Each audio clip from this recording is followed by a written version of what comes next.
வணக்கம் guys, welcome to trial and success channel. ஒரு வழியாக கஷ்டப்பட்டு போராடி எப்படியோ இந்த படத்தை ரிலீஸ் பண்ணிட்டாங்க ப்ரோ. ஆனால் எதுக்கு ரிலீஸ் பண்ணாங்கன்ற மாதிரி ஒரு மாதிரி ஃபீல் ஆயிடுச்சு. என்னன்னா படத்துக்குள்ளே போகும்போதே நானும் என் ஃப்ரெண்டு கிட்ட சொல்லியிருந்தேன், நீங்களும் அப்படிதான் ஷுவர் ஷாட் இந்த படம் பிளாக் பஸ்டர் சூப்பரா இருக்க போகுது. ஏன்னா கதை ஓரளவுக்கு நமக்கு தெரிஞ்சிருந்துச்சு, கண்டிப்பா ரொம்ப நல்லா இருக்க போகுதுன்னு நினைச்சிட்டு போனா அது அந்த அளவுக்கு நம்மளை சாட்டிஸ்ஃபை பண்ணுச்சா இல்ல ரொம்ப ஒஸ்டா இருந்துச்சா இல்ல ரொம்ப சூப்பரா இருந்துச்சான்றத இந்த வீடியோல பார்த்து தெரிஞ்சுக்க போறோம். நீங்க நம்ம சேனல் ஃபர்ஸ்ட் டைம் வந்தா மறக்காம லைக் பண்ணுங்க, ஷேர் பண்ணுங்க, கமெண்ட் பண்ணுங்க, மறக்காம சப்ஸ்கிரைப் பண்ணி வச்சுக்கோங்க. வாங்க நம்ம டைரக்டா வீடியோக்குள்ள போகலாம்.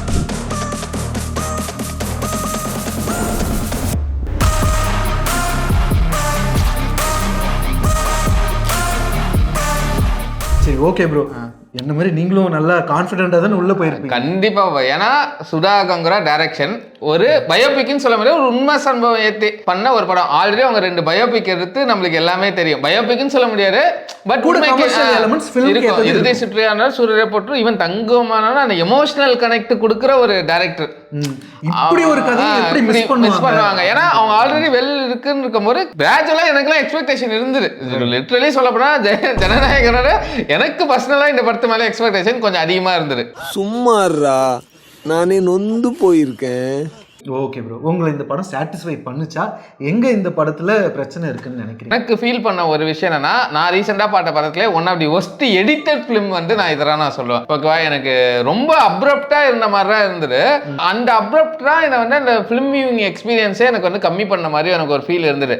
மின் சீனுக்கும் பின் சீனுக்கும் கனெக்ட் ஆகிற மாதிரியே எனக்கு இருந்தது. எஸ்பெஷலி அந்த ஃப்ளா எங்க இருந்ததுன்னா ஃபர்ஸ்ட் ஹாஃப்ல தான் நிறைய இருந்தது. கண்டிப்பா செகண்ட் ஹாஃப் கூட மேனேஜபிள் தான், குட்டா சொல்லலாம். எனக்கு செகண்ட் ஹாஃப் பிடிச்சிருந்துடா, ரொம்ப சூப்பர்னு சொல்ல முடியாது, பட் ஓகே.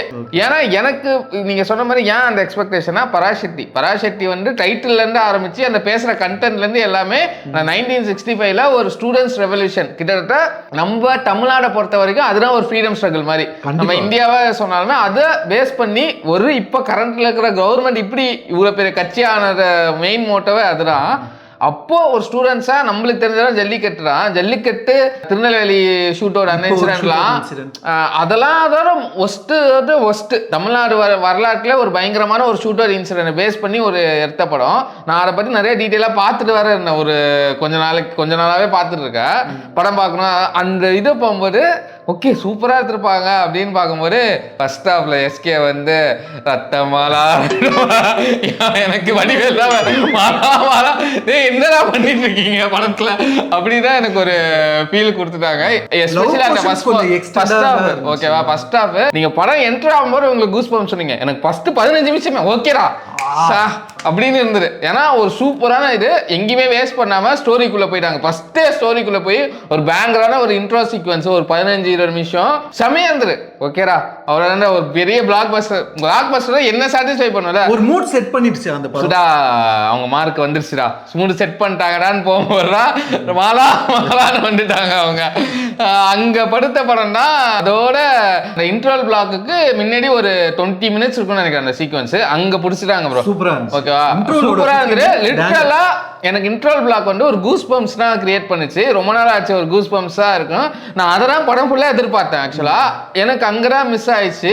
அதே மாதிரி படத்துல அந்த மாதிரியும் செகண்ட் ஹாஃப்ல வந்து ஓரளவுக்கு மேனேஜ்மெண்ட் ஆகும். எனக்கு அப்பயே வந்து ஓகேடா, இதுல இருந்து படம் ஓகே எடுத்துட்டு போனாலே ஓகே இருக்கும். அதை வந்து மேஜரா சுதா பண்ண மாதிரி எனக்கு ஒரு ஃபீல் இருந்தது. எக்ஸப்ட் அங்கேயுமே ரத்தமாலா பாட்டு வர வரைக்கும் அங்கேயுமே அந்த ரத்தமாலா பாட்டு இன்னொன்று கொஞ்சம் குறைகள் நிறைய இருக்குதான் படத்துல. செகண்ட் ஹாஃப்லயுமே நிறைய டவுட்ஸ் இருக்கு, சாப் அண்ட் சிப்பு அது எல்லாமே நிறைய கிளாரிட்டி இல்லாம தான் ஒரு படம்னு சொல்ல முடியும். பட் ஃபர்ஸ்ட் ஹாஃப் கம்பேர் பண்ணால் செகண்ட் ஹாஃப் இன்னொன்று அதை நம்ம லேமனாக யோசிச்சா ஓகே குட்டாக தான் இருந்துச்சு. எங்கேயுமே ரொம்ப போர் அடிக்கல, என்கேஜிங்காக எடுத்துகிட்டு போயிட்டாங்கன்னா சொல்ல முடியும். ஓகே ஆக்சுவலாக எனக்கும் என்ன பட்டுச்சுன்னா அந்த எமோஷனல் கனெக்ட் சுதாவோட படத்தில் எப்பவுமே இருக்கும். அது வந்து ரொம்பவே மிஸ் ஆச்சு. நீங்கள் நம்ம இப்போ டிஸ்கஸ் பண்ணுறப்ப கூட சொன்னீங்க 200 பேர் ஷூட் அவுட் பண்ணிருக்காங்க. அது கேட்குறப்பவே பதப்பதப்பா இருக்கு. அங்கே சீனை பார்க்குறேன், ஆனால் அந்த கனெக்ட் அதேதான் எனக்கு அந்த இன்ட்ரோல் பிளாக் கொடுத்த எமோஷனல் கனெக்ட் கிளைமேக்ஸும் அந்த ஷூட் அவுட் சீன்லயும் கொடுத்திருந்தா இந்த படம் வந்து என்னடா ஃபர்ஸ்ட் ஹாஃப்ல ப்ராப்ளம் இருந்தாலுமே எனக்கு ஒரு சூப்பர் படம் நான் சொல்லியிருப்பேன். ஏன்னா எனக்கு அந்த எமோஷனல் கனெக்ட் தான் முக்கியம் ரொம்ப. ஓகேவா, அதுவே இங்க வந்து ப்ராப்ளம் ஆயிருது. ஏன் பாக்குறேன்னா ரைட்டிங் ரொம்ப ஷாலோவா இருந்தது. ரைட்டிங்னா ஸ்டோரி கிடையாது, ஸ்க்ரீன் பிளே ரைட்டிங். எனக்கு என்னன்னா ஜேம் ரவி ரோல் வந்து சூப்பரா பிடிச்சிருந்தது. அவர் சூப்பராகவும் பர்ஃபார்ம் பண்ணியிருந்தாரு. அந்த ரோலுக்கு ஒரு ஸ்டோரி எல்லாமே பர்ஃபெக்டா நீட்டா இருந்தது. அதனால தான் ஜேம் ரவி ஒத்துக்கிட்டார் போல. ஆனா அதே இங்க பாத்தீங்கன்னா முக்கியமான ரோல் வந்து எஸ்கேவும் அதர்வா ஸ்கிரீன் ஸ்பேஸ் கம்மியா இருந்தாலும் முக்கியமான ரோல் இந்த ஸ்ட்ரகிளுக்கான ஸ்டார்டிங் பாயிண்ட் அவரு தான் ரியல் லைஃப்ல. ஓகேவா, அவருக்கு தான் சிலையே வச்சிருக்காங்க உண்மையில அந்த ரோல் பண்ணவருக்கு தான். ஆனா அவர் ரோல் ரொம்ப வீக்கா எழுதியிருக்காங்க. எஸ்கே ரோலுமே எனக்கு தெரியல. ஒரு இடத்துல நான் சொன்ன மாதிரி அவர் என்ன செல்ஃபிஷாக பண்ற மாதிரி அவர் இருந்து நாங்க பேசியிருந்தோம். பர்ஃபார்மரா சூப்பரா பண்ணியிருந்தாரு. One of the best performance தான். அமரன்ல கூட அவருக்கு அவ்வளோ ஸ்கோப் இருந்துறான்னு கேட்டா சாய்பலிக்கு இருந்துட்டு இவருக்கு இருந்துட்டு அந்த ரோலுக்கு என்ன தேவையோ அதை சூப்பரா பண்ணியிருந்தாரு. இந்த ரோலுக்கு நிறைய பர்ஃபார்மன்ஸா இன்னும் அதிகமா தேவை, அது நல்லா தான் பண்ணியிருந்தாரு. ஆனா படமா வந்து எனக்கு அந்த நிக்கிறா அப்படின்னு கேட்டீங்கன்னா ஜேம் ரவி ரோல் மட்டும்தான் எனக்கு படம் முடிஞ்சதுக்கு அப்புறம் வந்து நிக்கிற ஒரு மாதிரி ஒரு ரோல் இருக்கு. ஈவன் சொல்ல போனா ஒரு 5 நிமிஷம் இருக்குமா ப்ரோ பேசில் ஜோசப் அது.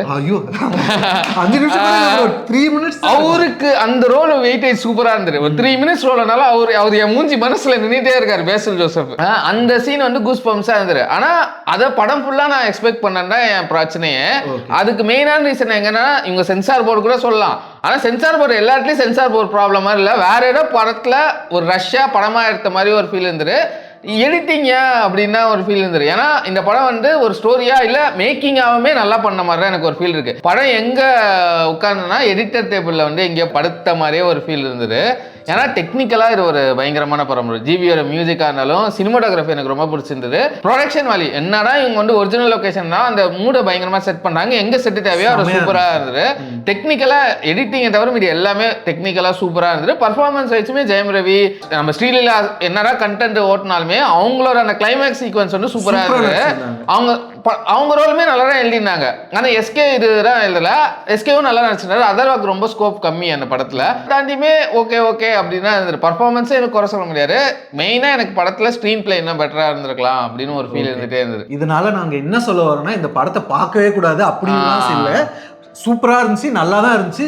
சுதா கிட்ட இருந்து இப்படி ஒரு ப்ராடக்ட் நாங்க எதிர்பார்க்கல. ஸ்கிரீன் பிளேல கொஞ்சம் ஸ்கிரீன் பிளேல பண்ணிருக்கலாம். இப்படி எனக்கு இப்படி இருந்தா ஓகே டீசன்ட் வாட்ச்பா அப்படின்னு இருக்கும். ஆனா என்ன பொறுத்தீங்கன்னா இந்த ஸ்டோரிக்கு லிட்டரலா கூஸ் பம்ப்ஸ் வந்திருக்கணும். நான் வெளில வர மாதிரி வாடா அப்படின்னு வந்திருக்கும் போது எழுதுன one line this story deserves a justice.